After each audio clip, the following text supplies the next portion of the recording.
Welcome back to Roughing It Up and our second count. And we are pleased to have our good friend, our buddy, our longtime close personal friend, who used to say that all the time. Hall of Famer, say it. Yes, yeah. Say it, say it. No, I'm stealing it. Mike Chioda.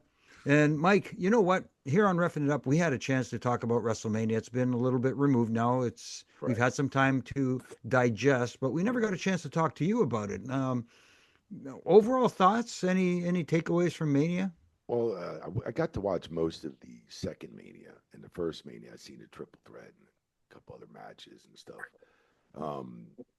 So, man, to me, the main event with the I'll go with the Cena Cody match. It was just, I was disappointed. I was disappointed on the bump that Chad had to take in the corner. Like it was just the basic old school fucking get in the corner position and just take a bump where your head really doesn't explode, when you're supposed to be knocked out for 5 minutes or 3 minutes to 5 minutes to 6 minutes. There was a bump that I had to take at WrestleMania, actually. Brian went out to fill in for Earl, at WrestleMania in Boston Garden, the Mike Tyson match with he's the Enforcer and Shawn Michaels Stone Cold. We were going over that stuff in rehearsal, and I said, well, if I'm supposed to be out for the rest of the match, is it just one splash in the back? And Sean was like, you know what? That's a great idea, Chioda. Why don't you just scoot down a little bit more and we'll come back into you and we'll fucking squash your head.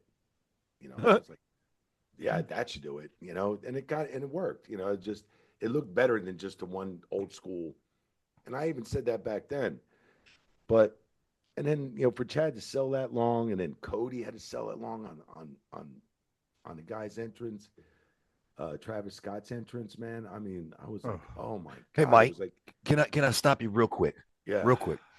Because I know you're going otherwhere. I want you to stop real. Gotcha. The other entrance for this Scott kid. Please tell me your thoughts on that. Not just the entrance, just the actual that he was there to begin with. It was, yeah. I mean, that's the whole thing too. I mean, we'll see him in Hall of Fame. Let's talk about Hall of Fame. Fucking and who else? It's gonna be Pat McAfee, and I don't mind if he gets in. I love his show. Yeah, his stuff, good shit. So, my thing He's a Pittsburgh boy. You kind of knew all this stuff, right? They went to the AA so early in the match. It was like, oh, come on. It was so early in the match where let's not whore out the AA, right? Already. So it was so early. You knew he was going to kick. Again, going down to the holds, and all this other stuff and everything, all the finishes and kicking out. And you're thinking, oh, my God, you got to knock the ref out at this point, right? Mm-hmm. There's no other guy on the floor to go to. There's nobody, no manager, no nothing. So, look, I was wishing Jim Cornette would have touched up with Cena. That would have been a really cool spot there. But anyway, so, and, they started, you knew the ref bump comes, and it comes, and I was like, oh, shit, I was just disappointed about that. Then you knew when this Travis Scott comes, he didn't come out for the match. I mean, even though they knew they were going over, he gets all his shit in the ring. Let him get all his shit and his glory in the ring. Like, at least come down on that entrance with a focus in that there's a title fucking match on the line, and it's a serious deal. It's the World Heavyweight Championship match. And my thing is, Cody, I mean, I didn't get the agent in that mindset. Like, why would you let Cody sell for that long, Besides the fucking, oh, I'm not going to hit you with the title and keep my title, and he get kicked square in the nuts, like when he was kind of quarter turned around. I was disappointed about the match. I thought it could have been much better. Two veterans, over 20 years experience. They could have went at it, had a straight out, and I mean, if anything, fuck, bring out Rock. I mean, come on. Yeah, I know. People want to see the Rock. They don't want to see Travis. I don't mean to interrupt you, Mike, but sure. The thing about Travis Scott, you know me. I'm. When have you ever seen me get physical with anybody? Never. That's not my nature, but I'd make an exception for Travis Scott. Do you guys think that maybe that he was so starstruck going out there and seeing all the stuff going on that he just got caught up in it and took forever to get the hell down there instead of what he was supposed to do and haul ass? Or do you think it was set up that way? I think it was I set can't up believe that that, way. like you said, Mike, that the agent would say, go out there, soak it in, hang out there, take your Yeah, time five getting to the ring. minutes. Yeah, big ramp, 85 feet or whatever it is to get down there, 100 feet. I mean, I don't get it. That's why I was like, Cody's fucking selling for this long, and I'm thinking he's out. This entrance is for him. Like it's just have a purpose. Like fucking fire down there with a fast walk pace. You Mhm. know, fucking on a mission. You know what I'm saying? Yeah. I just didn't get that whole let's give him his big, uh, you know, entrance. During the championship match. I'm just Right. like, holy shit. I mean, Travis Scott's a big deal in the rapping industry, right? I mean, I used to go to, I lived in Houston. I was going to the World Series games. He'd be pulling up, and I'd be out there with Sid and some of the camera guys that would hook me up with tickets. And then he would pull up backstage with his Lamborghini or fancy ass car. And I'm like, damn, who's that? And they're like, oh, that's Travis Scott. I'm like, even Who? Merritt knew who he was. She was, no, he's some rapper from Houston. And da da da da. She's from, I was like, oh, okay, cool. So, I mean, I know he's been a big deal for quite a while, but I don't get why that the way they set that up. I just, oh my God. And I'm thinking, I don't think Michael Hayes had that match. You know what I'm saying? Right. Yeah. Michael Hayes is the first one saying you can't do this. He's selling too long, or this, or I don't know. So, Kyoto, before we move on to our next topic of subject here, Right. name me 3 positives out of WrestleMania's 2 nights that you got out of this, and the 3 negatives. I like the CM Punk triple threat. You Yes. know, I mean, to me, it's like old school. Yep. Like that triple threat really caught my attention. Yeah, it was good. Like it has over many years with those guys working. Um, inside the ring, outside the ring lately. Um, I think Dominic got a big push going over. Awesome. Yes. Yeah, I love that. That was tremendous to me. I mean, I popped huge, and not just me, but everybody in the fucking sports bar popped huge. And then I heard people or other places they popped at the, everybody popped. So Dom getting that big push and everything, and he's doing a fantastic job in such a short period of time. I love to see it. Isn't it crazy, Kyoto, how we watched that kid grow up, man? Oh yeah, bro. I mean, yeah. I mean, my God. It's Jimmy, you too. Yeah, I know. He used to wait for us to finish setting up the ring so he could like fart around in there. Yeah. That's awesome.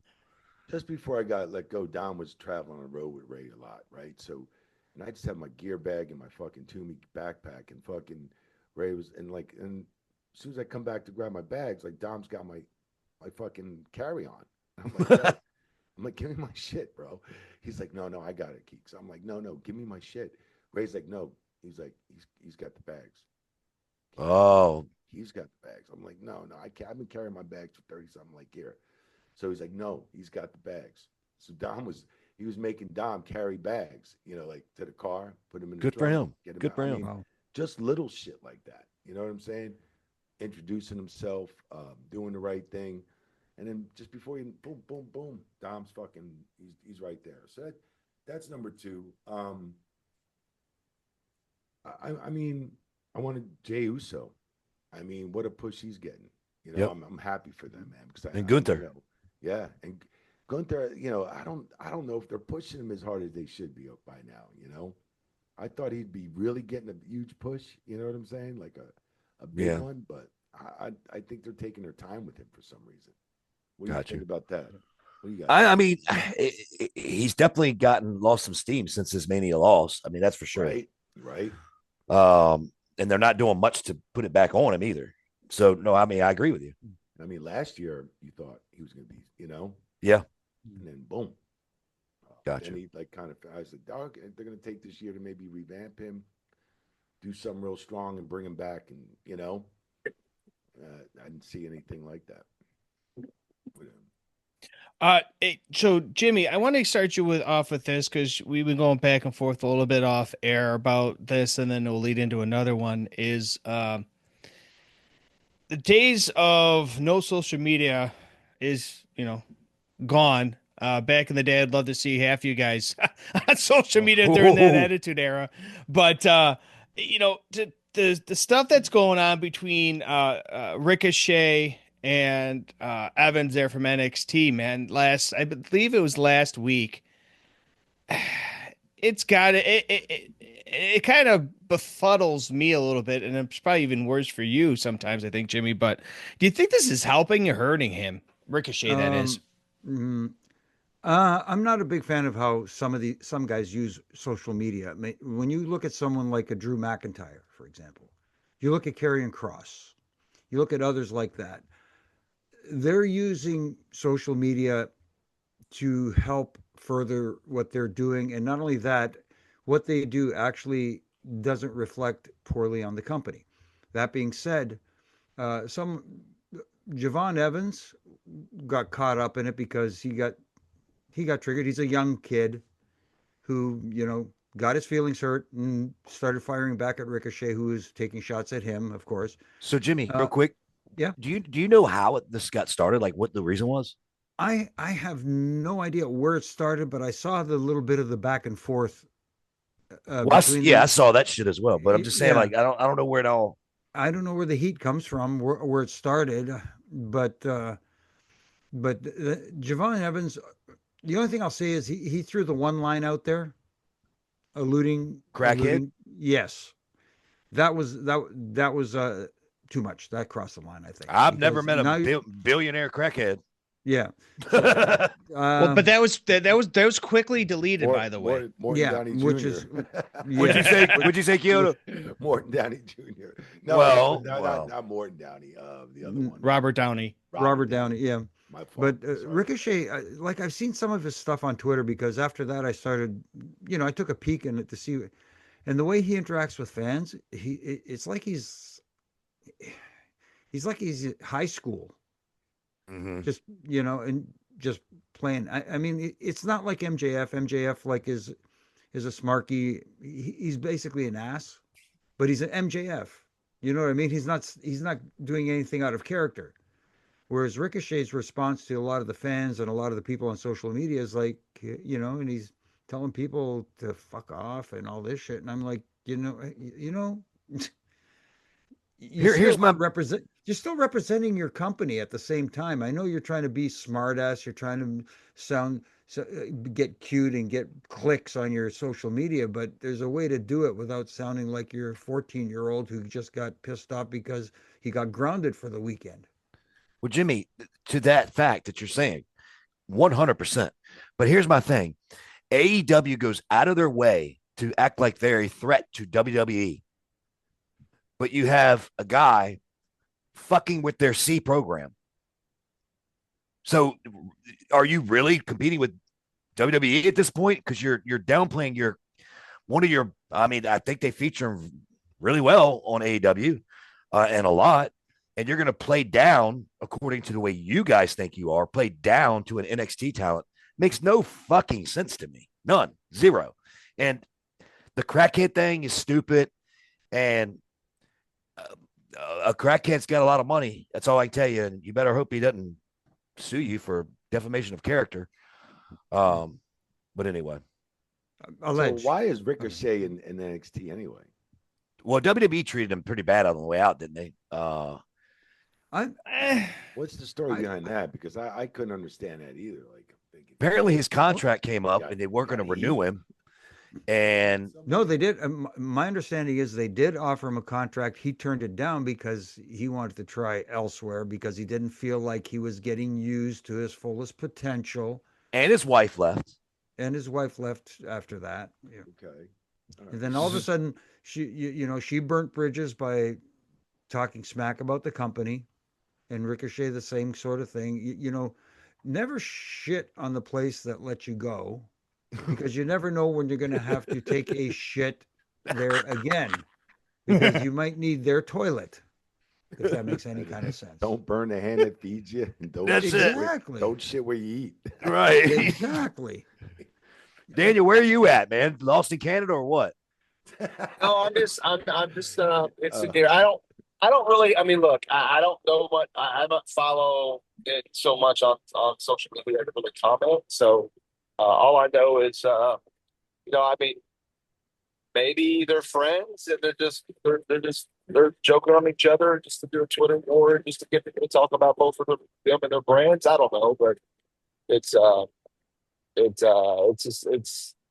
was a little odd to me. It reminds me of when Osprey and Seth Rollins like went at it for a while, like back when Osprey before Osprey was even like where he's at now. Like he was just doing matches in New Japan and Meltzer was the only one talking about it, So like back in that day, and he was trying to talk to Seth Rollins, who was making millions and the top star in WWE at the time. It was like they're on two different levels, so it's kind of similar almost. You guys are on two different levels, Right. but like, Yeah, go about your business. we also saw Brian he's been saying this for a little bit was Will Ospreay, but he made a comment recently about forgive me for not knowing the source of it, but the comment was basically saying that Will Ospreay says he doesn't watch WWE and that AEW is better across the board. Obviously, this stems from when he started with AEW. He made the comments about Triple H and the comment that he thought that he made about Osprey, allegedly about not working that hard and blah blah blah blah blah. But did you happen to see those comments and what's your thoughts on it? No, I mean I did, and I'm not sure what kind of board he's talking about. That Who they're made better. comments about Triple H? Will Ospreay, Will Oh, Osprey. okay. Yeah. Where's Will now? AEW. AEW. Okay, he's still there. Okay. Yeah. I don't understand the point of making that. And he says he doesn't watch WWE. First of all, I'm going to say he's a liar. I know he peeps in on his competition. That there's no way that they don't. He's not that busy. He works once a week. I mean, come on. And the AEW is better across the board. What board is he talking about?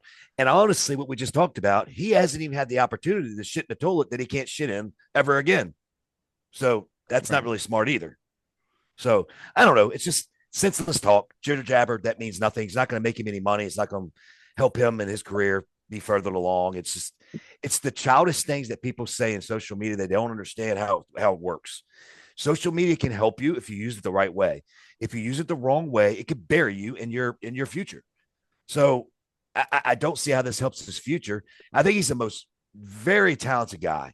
I'm not, thrilled with his style, the no selling and stuff like that. But I mean, if he were taught the WWE way, I think he could, just like Ray Phoenix and Penta, those guys are learning the WWE way. They're getting themselves over.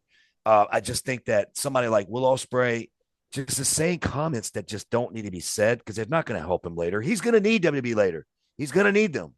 And as you said, Chioda, he hadn't even shit in that toilet yet. So he might not be able. He might be able to use it, or if he does, there won't be no toilet paper to wipe his ass. Well, here's the other thing, Brian. Just to jump off what you said about social media, and not that Will Ospreay does this, but you also got to be very careful how to use social media to put yourself over and not come across as creepy as well. Oh God, true. This was a conversation we had today. Anyway, well, that's one of the things. I came off for years social media because we were having them meetings back in WWE. Right. Yeah. He says, man, you say to one wrong thing. I don't care if you had drinks or whatever. You say to one wrong thing, and you got heat. Yeah. I'm not using this to do my job or make money because we couldn't sell any merch, right?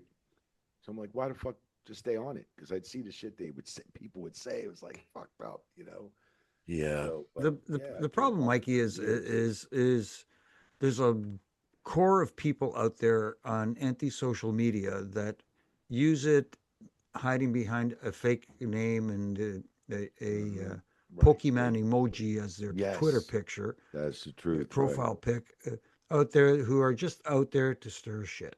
That's all. all they. We're not really talking to Pikachu. There you go. Well, I do have a problem with Pikachu. Yes, I do.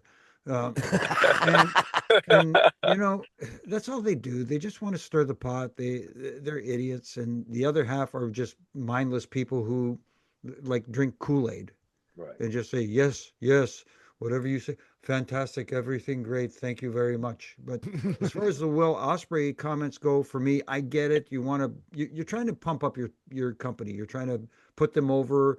to a larger audience and say, hey, look, we're a great product over here, we're a great alternative. But you don't need to say, you know what, we're better than these guys. I don't even watch these guys, but we're, everything we do all in the ring is all Jimmy, if he across the doesn't, board better. Jimmy, if he doesn't watch it, how does he know it's better? Exactly. That's So exactly quit where I with was the going. You read bullshit. my mind. You read my mind. Hold on. Wait a minute. Wait. I'm checking my meter.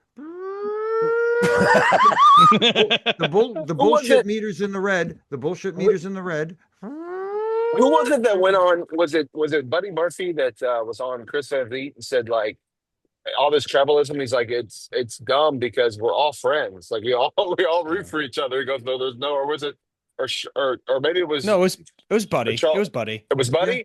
Yes. Yeah, it was like, and it was like you're so true. It's like, yeah, why are we? We're not like we're not against each other. I don't want nobody WWE to fail. I don't want nobody AEW to fail. And I know you guys feel the same way. We're all rooting for Right. one another and all do well. So fans just need to stop, trying to put us all against each other because we're not against each other. We're all want us all to be, succeed and have three good places to work, or maybe four if NWA gets a new TV deal too, or MLW or whoever, right? So you want more places to work for everybody. The problem is that with some of these people, it's especially the anti WWE people, it's not, they hate WWE more than they like anybody else. You know what I'm saying? Mm-hmm. It's because they've got this thing in their mind, and thanks to people making comments like, oh, they're the Harvey Weinstein of professional wrestling and stuff like that. And people are going, yes, yeah, exactly. I hate them. So these guys have to be great. Do you know what I mean? So it's a false narrative that a lot of people are presenting out there that we're real wrestling and they're not. Get You know what real wrestling is? Watch the Olympics. It's Watch not in the Olympics NCAA anymore. wrestling. NCAA wrestling. Go to your local high school and check it out. That's real Right. wrestling. Watch Kurt Angle in his younger days. Exactly. Yeah, No kidding. doubt. But what did Kurt Angle do? The greatest amateur wrestler to transition into wrestling and become quick. a sports entertainer. Yep. Right. Yeah. Quick, Thank too, you. though. And quick. one of the best ever. Yeah. Yeah. And very in a fast pace of time. So Guys, Chioda. so what? Oh, go ahead, RJ. My bad. No. I was gonna send it up, but if you got something, I can. No, I was gonna send it up myself. Great minds think alike. Don't tell too many people. Well, send it up the pole all the way up Mount Everest, whatever you're doing. Yeah. yeah. So right. Chioda, when we come Kurt back. Angle, with Kurt Angle, real quick. With Kurt Yeah, Angle, man. When he wrestled Shane. Oh, you did that. That was you Yeah, talking about brother. the glass gimmick. Brother, he didn't give two shits that Shane was fucking Vince's son. And I'm No. getting screamed at the fucking on my earpiece for minutes and minutes gone by, and Vince is screaming in the fucking background, "Stop it! No!" And I'm telling Kurt, he didn't give two fucking shits. He was just getting his shit in. He had something to prove just as much as Shane McMahon had something to prove to his old man. And he was whipping him through that fucking glass. And I'm whipping him. He's like, "You're gonna go fucking through this no matter what." So Chioda, you know what's crazy, man, is that Garrett Bischoff, which is Eric Bischoff's son, Right. had his biggest match ever in his career with Kurt at Lockdown, I believe, in a steel cage. I had the match. Oh, sweet. And I had told him to grab a hold because that was what was told to me. Right. Grab a hold. Because there was a fight out in the crowd.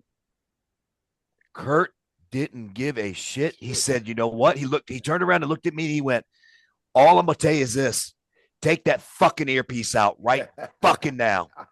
And I said, "Kurt, what?" He goes, "Take it out fucking now." And I popped it out and he goes, "And I'll fucking take care of them when I get to the fucking back." Fuck them. I said, "Okay." And so they asked me, they were like, "Can you still hear me?" I know you had guys at home can't see me, but I was just pointing in my ear going, "I don't have it." Yeah. I don't have it. I talked to Kurt at the end of that night, and Vince was fucking pissed. He took off in the limo, left Shane. Of course, Shane got his own limo. And I remember his mom stuck around for him. Linda did.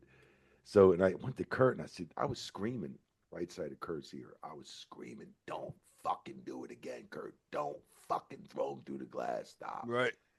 And I'm fucking screaming. And he says in the back, he goes, oh, I'm sorry, Chioda. I'm like, I'm definitely really out of my right ear. I can't. Yeah, he is. He actually is. Yeah. That's why I always work to his left side. So I was just, and I was like, oh, no shit, Kurt, really? And I'm thinking, are you fucking working me? Mm-mm. You read me? Because I'm saying it so loud, I felt like saying, No. did the left side not hear me on the other side? Oh, over the top of the right. The other ear? The It other only had ear? the left side has only 180. Right. I'm thinking, He's got a wall. the That's it. fuck. I'm Yeah. like, I didn't expect it to go through that bad ear, but at least it go over top. No, from here over, nothing. I swear to God, that's what he said to me. And I thought he was, I got to ask him about that too. I guess his ear is bad, like he said, right? Oh, it is. It legit. He fixed some of it because he went and got this procedure that drained his ear with fluid and wax or something. Yeah, wax. And, Yeah, so clean your ears too good. Hey, Kurt, Kurt Angle, I know that you love me and I love you to death. There's things called a Q-tip. Q-tip. You know what? They're not expensive, and you get a bunch of them at one time. Here's a weird thing too. Now I heard somewhere, I read somewhere that they're saying don't use Q-tips because what it does is it pushes the wax further in your ear. Yeah, they said don't use. They said don't use around. Q-tips. Yeah, you're supposed to go around, not dig in. Yes. Yeah. Kurt told me the way to clean your ears to get a Kleenex, put it around your pinky because it's your smallest finger, supposedly, unless you're something different. And push it down in your ear, twist and turn, and that's how you clean your ear. Brother, I can't do that. Good God, Jimmy. But remember, he's deaf in one ear, so I wouldn't do that. Good point. Good point, Daddy. Yeah, my baby finger looks like an irregular carrot. Yeah, don't stick that anywhere. You know how I broke that? Haku came in to break up a pin, and he stepped on my pinky. And he looked down at me and goes, "Oh, I'm sorry, Jimmy." And I'm like, "What the hell am I going to do to you?" Don't worry. Like I'm stupid. Remember, we just count 3. Yep.